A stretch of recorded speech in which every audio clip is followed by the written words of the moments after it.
guys, welcome back to Dose of Wahaj. So today is my Ramadan video.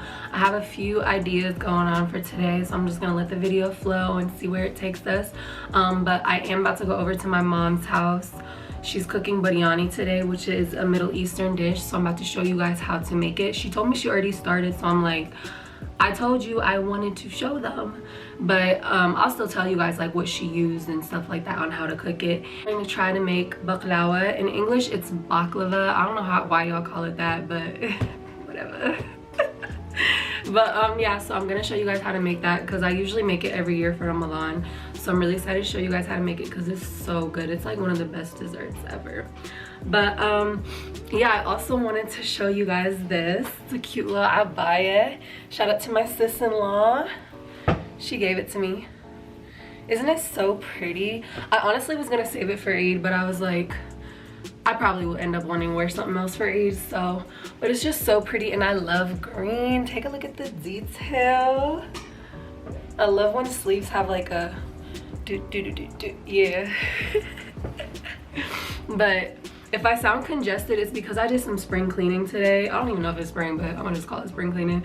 But I did some cleaning and like the dust just got me really congested. So I'm gonna take you guys with me to my mom's house. I'm really excited to show you guys. I also did want to mention this in the video because I've been reading this book and I was like, ooh, I kind of want to share this to my YouTube channel. So I do want to show you the book that I've been reading. I read it last year, but I only read like a little over a half of it, and I'm rereading the parts. So what I do when I read is I put like post-it notes on spots that stick out to me so I can just reread them. And there was a part in the book where I was like, I was rereading it when I was at work, and I literally sat down and started like annotating in my notes. I do that. I don't know if you guys do that when I read and it's like a certain type of dialect where it's changing the way I think in that moment. I like to like pause and go into my notes app and kind of just like reflect. I'm gonna actually read out loud. Well, not everything because it's kind of personal, but I'm gonna read what I wrote in my notes as well, just to give you guys an idea of how I was perceiving it. I don't know if I said this already, but the book is Secrets of Divine Love. It is a spiritual journey into the heart of Islam. It's by Helwa.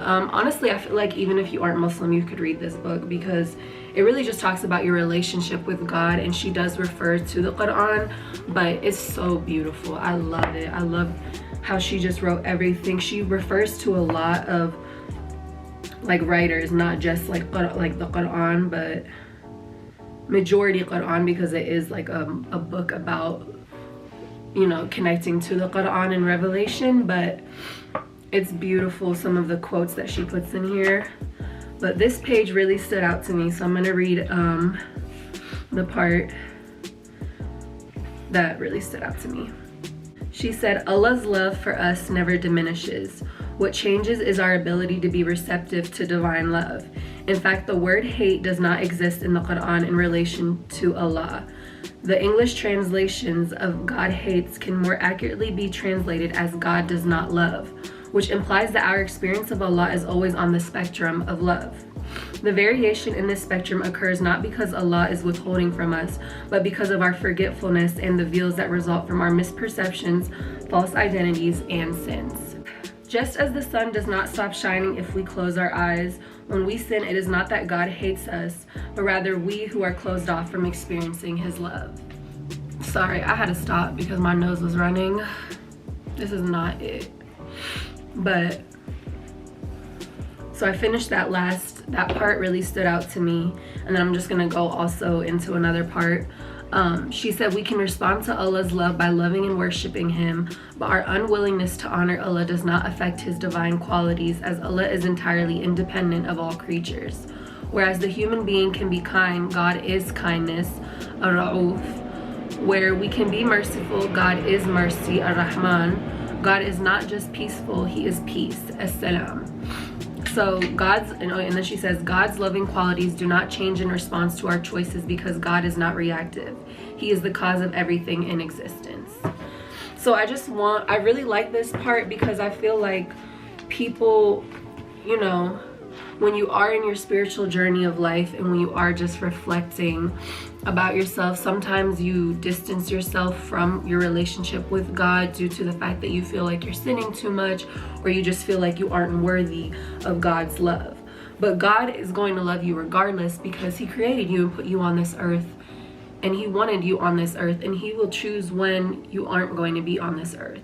So if you're still here, then he wants you here. So you have to understand that and really take that in. I think like sometimes, you know, just the negativity of this world and just like, you know, your negative experiences, sometimes just going through a rough time in life will kind of make you blind to that or make you lose sight of it. But it's just really good to reflect and remember that.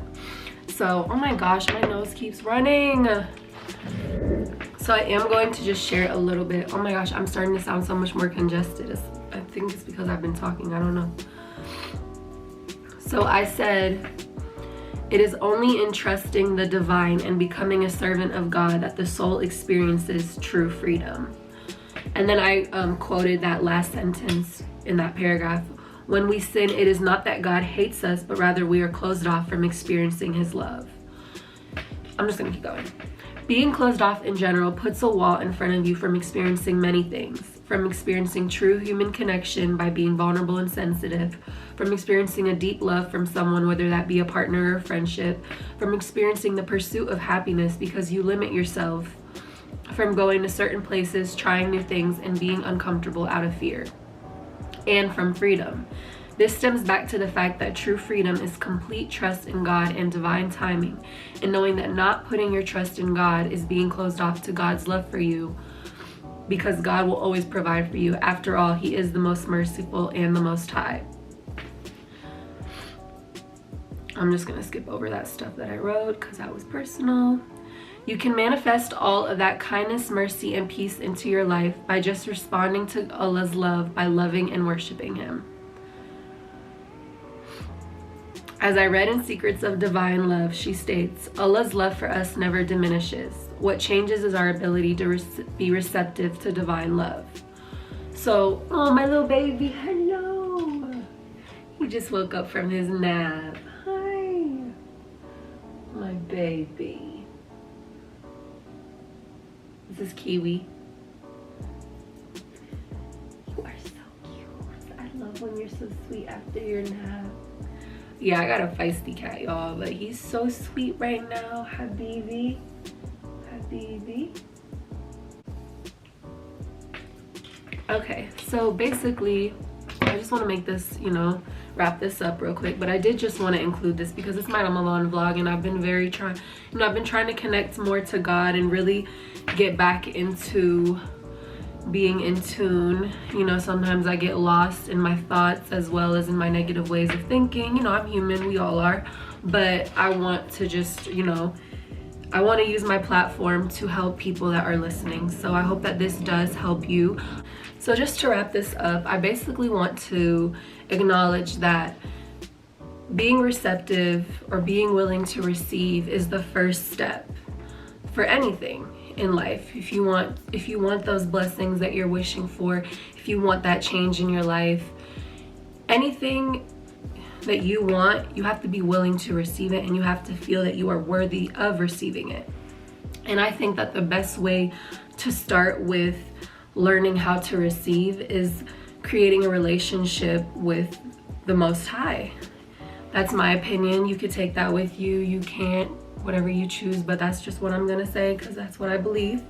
But yeah, I really feel like you have to be receptive to God's love in order to be able to be receptive of other people's love. And I'm also talking to myself because I feel like when you take in all of God's blessings and when you take in everything that God has blessed you with and express that gratitude and really remind yourself of everything that you do have.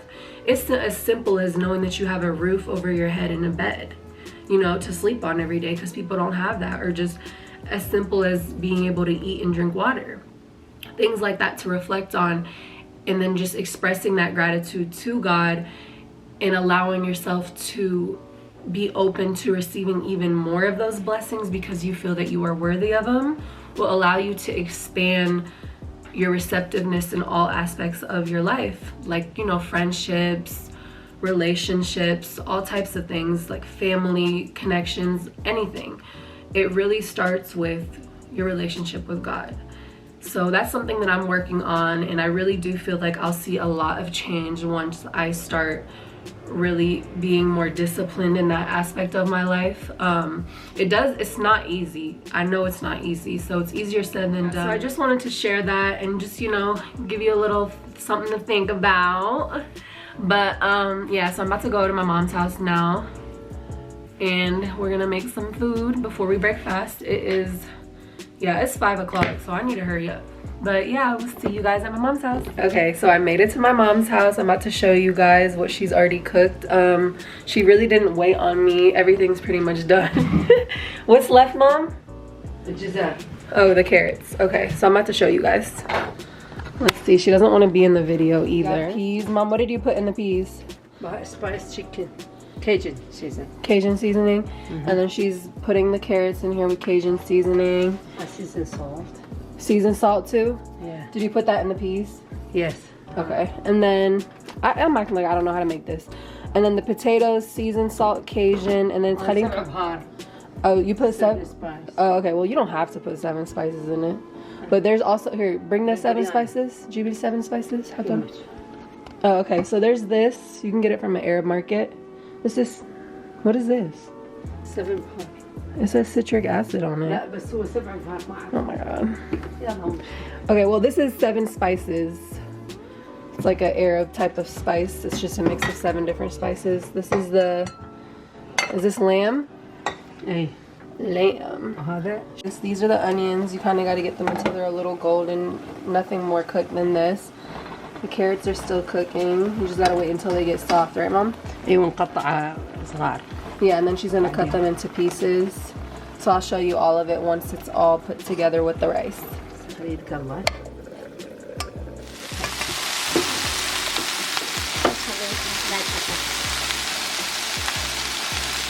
So she did add the rice into the water, and you want to make sure it's not cooked all the way, kind of like still cooking. And then she added the beef, all the vegetables. Now she's about to add the potatoes.